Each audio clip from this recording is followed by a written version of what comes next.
suffer dreadfully, and no one cares." "Rubbish, Henry," snorted James. "You don't work hard enough." Henry was bigger than James, but smaller than Gordon. Sometimes he could pull trains. Sometimes he had no strength at all. The Fat Controller spoke to him too. "You are too expensive, Henry. You've had lots of new parts and new paint too, but they've done you no good. If we can't make you better, we must get another engine instead of you." This made Henry, his driver, and his fireman very sad. The Fat Controller was waiting when Henry came to the platform. He had taken off his hat and coat and put on overalls. He climbed to the footplate and Henry started. "Henry is a bad steamer," said the fireman. "I build up his fire, but it doesn't give enough heat." Henry tried very hard, but it was no good.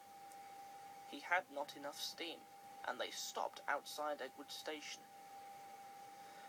"Oh dear," thought Henry sadly, "I shall have to go away."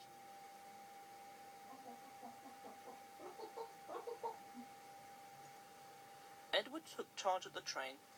Henry stopped behind. "What do you think is wrong, fireman?" asked the Fat Controller. The fireman mopped his face. "Excuse me, sir," he answered, "but the coal is wrong. We've had a poor lot lately, and today it's worse. The other engines can manage. They have big fireboxes. Henry's is small and can't make the heat. With Welsh coal, he'd be a different engine." "It's expensive," said the Fat Controller thoughtfully, "but Henry must have a fair chance. James shall go and fetch some."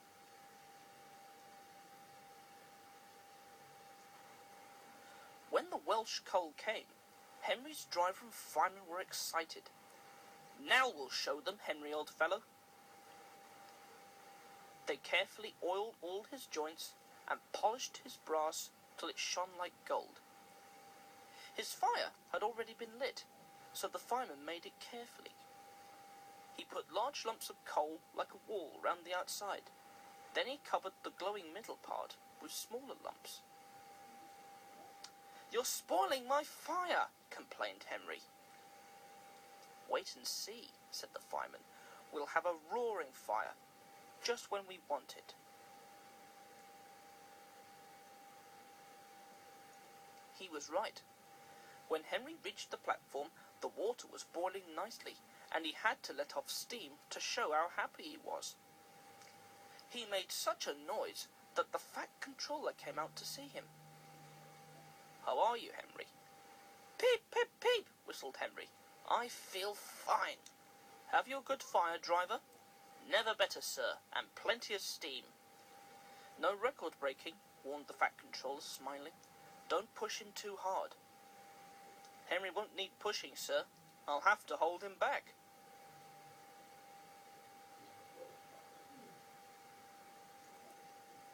Henry had a lovely day. He had never felt so well in his life. He wanted to go fast, but his driver wouldn't let him. "Steady, old fellow," he would say. "There's plenty of time." They arrived early at the junction. "Where have you been, lazybones?" asked Henry when Thomas puffed in. "Oh, I can't wait for dawdling tank engines like you. Goodbye." "Whoosh!" said Thomas to Annie and Clarabel as Henry disappeared. "Have you ever seen anything like it?" Both Annie and Clarabel agreed that they never had.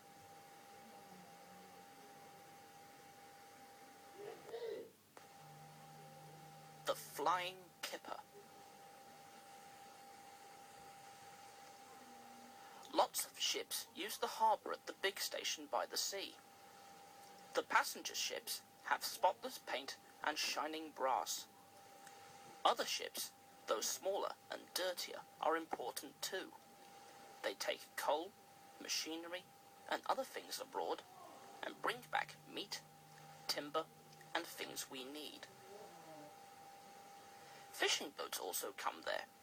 They unload their fish on the quay. Some of it is sent to shops in the town, and some goes in a special train to other places far away. The railwaymen call this train the Flying Kipper.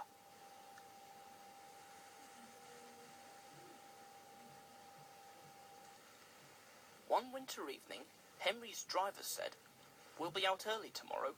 We've got to take the Flying Kipper." "Don't tell Gordon," he whispered, "but I think if we pull the Kipper nicely, the Fat Controller will let us pull the Express." "Hurrah!" cried Henry excitedly. "That will be lovely." He was ready at 5 o'clock. There was snow and frost. Men hustled and shouted, loading the vans with crates of fish. The last door banged, the guard showed his green lamp, and they were off.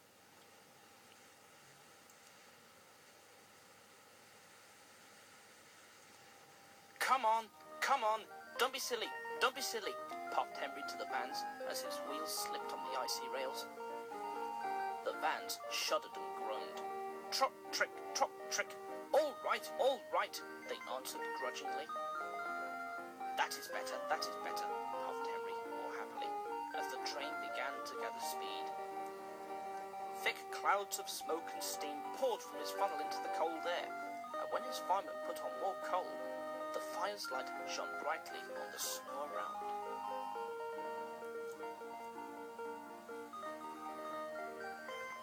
Hurry, panted Henry. They whooshed under bridges and clattered through stations, green signal lights showing as they passed. They were going well. The light grew better, and a yellow signal appeared ahead. Distant signal up, thought Henry. Caution. His driver, shutting off steam, prepared to stop, but the home signal was down. All clear, Henry. Away we go. They couldn't know the points from the main line to a siding were frozen, and that signal had been set at danger. A fall of snow had forced it down.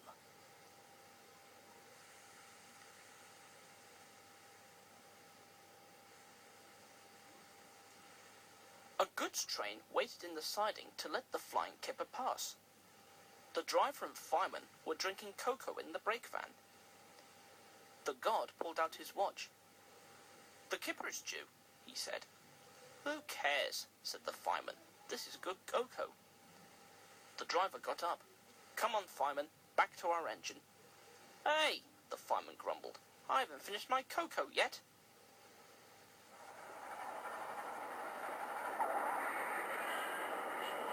A sudden crash.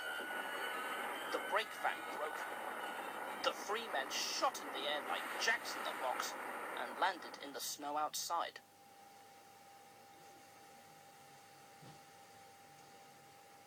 Henry's driver and fireman jumped clear before the crash.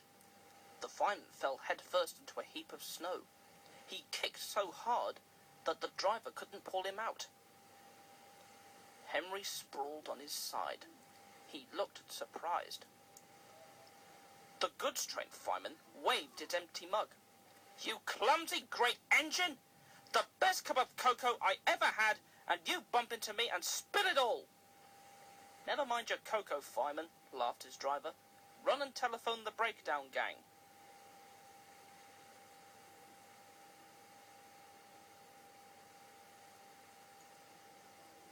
The gang soon cleared the line, but they had hard work lifting Henry to the rails. The Fat Controller came to see him. "The signal was down, sir," said Henry nervously. "Cheer up, Henry. It wasn't your fault. Ice and snow caused the accident. I'm sending you to Crewe, a fine place for sick engines. They'll give you a new shape and a larger firebox. Then you'll feel a different engine and won't need special coal anymore. Won't that be nice?" "Yes, sir," said Henry doubtfully.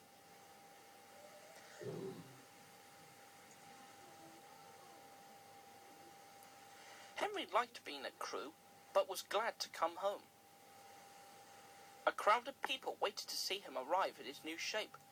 He looked so splendid and strong that they gave him 3 cheers. Peep, peep, peep, peep, peep, peep. Thank you very much, he whistled happily. I am sorry to say that a lot of little boys are often late for school because they wait to see Henry go by. They often see him pulling the express, and he does it so well that Gordon is jealous. But that is another story.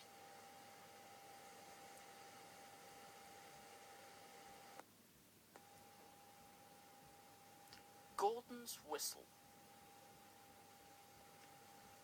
Gordon was cross.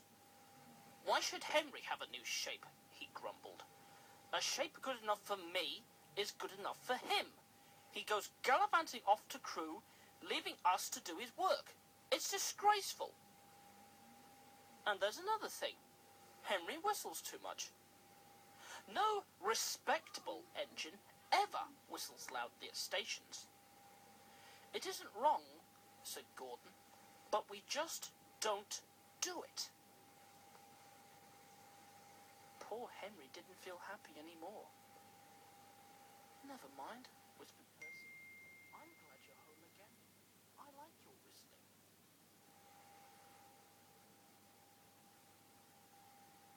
Goodbye, Henry, called Gordon next morning as he left the shed.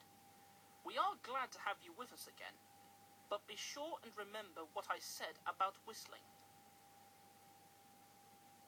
Later on, Henry took a slow train and presently stopped at Edward Station. Hello, Henry, said Edward. You look splendid. I was pleased to hear your happy whistle yesterday. Thank you, Edward, smiled Henry. Shh, shh. Can you hear something? Edward listened. Far away, but getting louder and louder, was the sound of an engine's whistle.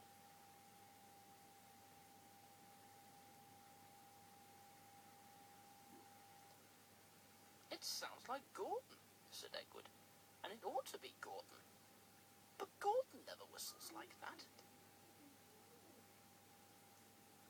It was Gordon. He came rushing down the hill at a tremendous rate. He didn't look at Henry, and he didn't look at Edward. He was purple in the boiler and whistling fit to burst. He screamed through the station and disappeared. Well, said Edward, looking at Henry. It isn't wrong, chuckled Henry, but we just don't do it. And he told Edward what Gordon had said. Meanwhile, Gordon screeched along the line. People came out of their houses. Air raid sirens started. 5 fire brigades got ready to go out. Horses upset their carts, and old ladies dropped their parcels. At a big station, the noise was awful. Porters and passengers held their ears. The Fat Controller held his ears too. He gave a lot of orders, but no one could hear them, and Gordon went on whistling. At last, he clambered into Gordon's cab. Take him away, he bellowed, and stop that noise!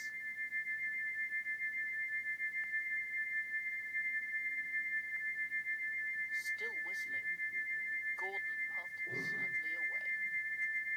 He whistled as he crossed the points. He whistled on the siding. He was still whistling as the last deafened passenger left the station. Then 2 fitters climbed up and knocked his whistle valve into place. And there was silence. Gordon slunk into the shed. He was glad it was empty. The others came in later.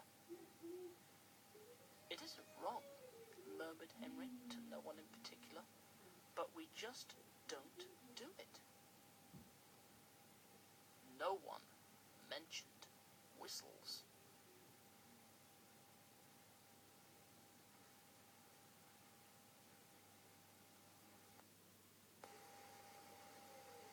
Percy and the Trousers. On cold mornings, Percy often saw workmen wearing scarves. "My funnel's cold, my funnel's cold," he would puff. "I want a scarf, I want a scarf." "Rubbish, Percy," said Henry one day. "Engines don't want scarves."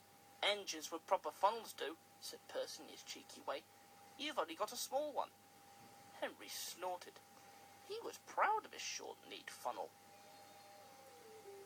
Just then, a train came in, and Percy, still puffing, "I want a scarf, I want a scarf," went to take the coaches to their siding.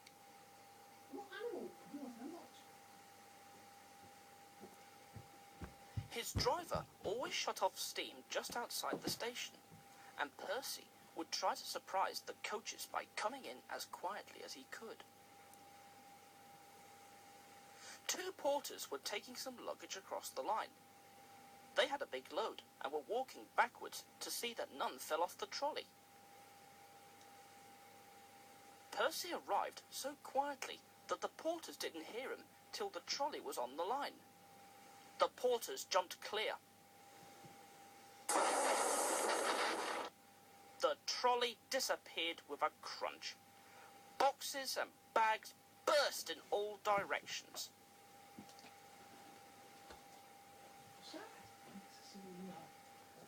"Oh!" groaned Percy and stopped. Sticky streams of red and yellow jam trickled down his face. A top hat hung on his lamp iron. Clothes, hats, boots, shoes, skirts and blouses stuck to his front. A pair of striped trousers coiled lovingly round his funnel. They were grey no longer. Angry passengers looked at their broken trunks. The fat controller seized the top hat. "Mine!" he said crossly. "Percy," he shouted, "look at this!" "Yes, sir, I am, sir," a muffled voice replied. "My best trousers, too." "Yes, sir, please, sir," said Percy nervously. "I am very cross," said the fat controller. "We must pay the passengers for their spoilt clothes. My hat is dented and my trousers are ruined, all because you will come into the station as if you were playing grandmother's steps with the coaches." The driver unwound the trousers. The fat controller waved them away. "Percy wanted a scarf. He shall have my trousers for a scarf. They will keep him warm." Percy wore them back to the yard. He doesn't like scarves now.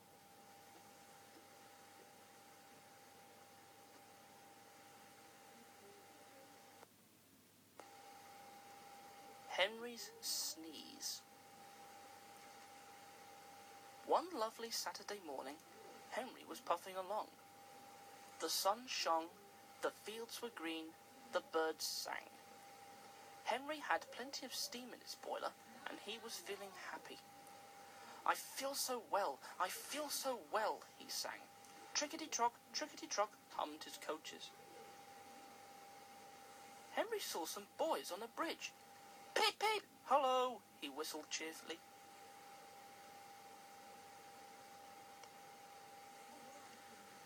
"Peep, peep, peep," he called the next moment. "Oh, oh, oh!" For the boys didn't wave and take his number. They dropped stones on him instead. They were silly, stupid boys who thought it would be fun to drop stones down his funnel. Some of the stones hit Henry's boiler and spoilt his paint. One hit the fireman on the head as he was shoveling coal, and others broke the carriage windows. "It's a shame, it's a shame," hissed Henry. "They've broken our glass, they've broken our glass," sobbed the coaches. The driver opened the first aid box, bandaged the fireman's head, and planned what he was going to do.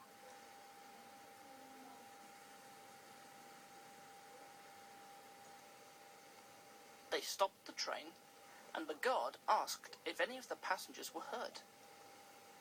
No one was hurt, but everyone was cross. They saw the fireman's bumped head and told him what to do for it, and they looked at Henry's paint. "Call the police!" they shouted angrily. "No," said the driver. "Leave it to Henry and me. We'll teach those lads a lesson."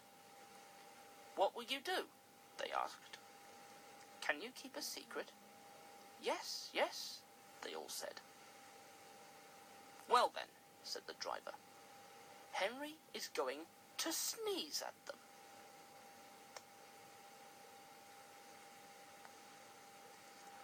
"What?" cried all the passengers. The driver laughed. "Henry draws air in through his fire and puffs it out with smoke and steam. When he puffs hard, the air blows ashes from his fire into his smoke box, and these ashes sometimes prevent him from puffing properly. When your nose is blocked, you sometimes sneeze. If Henry's smoke box is blocked, I can make air and steam blow the ashes out through his funnel. We will do it at the bridge and startle those boys."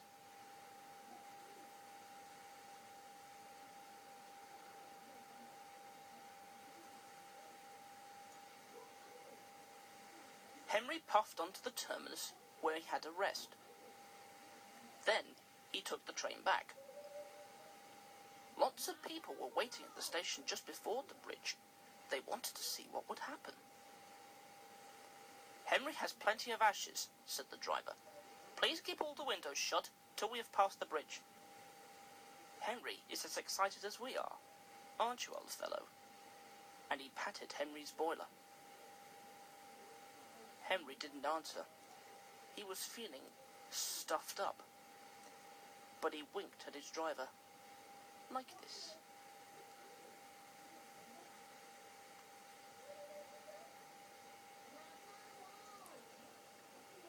The guard's flag waved, his whistle blew, and they were off. Soon, in the distance, they saw the bridge. There were the boys, and they all had stones. "Are you ready, Henry?" said his driver. "Sneeze hard when I tell you." "Now!" he said, and turned the handle. "Atch! Atch! Atch!" Smoke and steam and ashes spouted from his funnel. They went all over the bridge and all over the boys, who ran away as black as soot.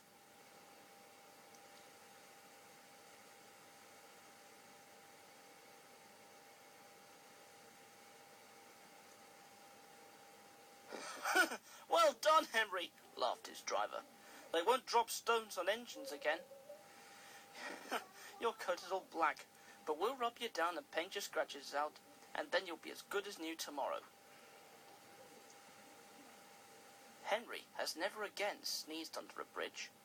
The Fat Controller doesn't like it. His smoke box is always cleaned in the yard while he's resting. He has now gone under more bridges than he can count, but from that day to this, there have been no more boys with stones.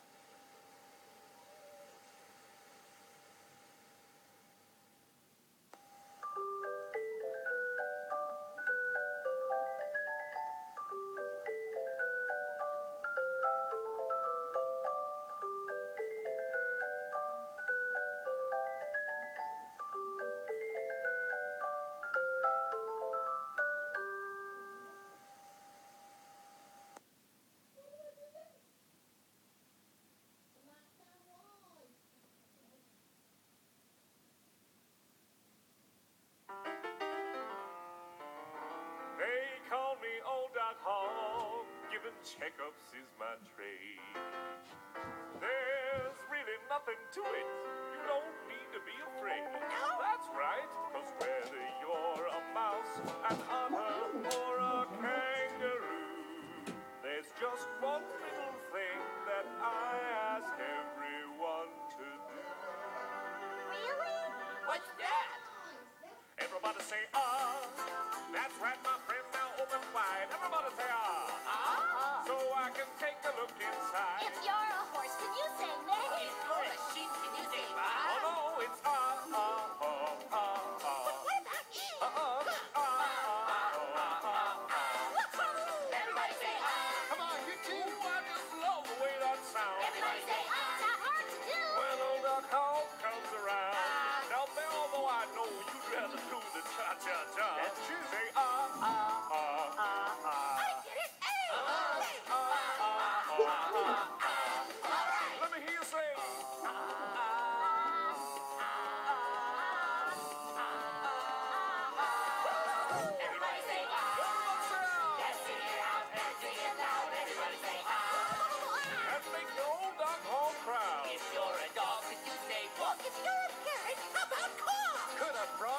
with ribbon?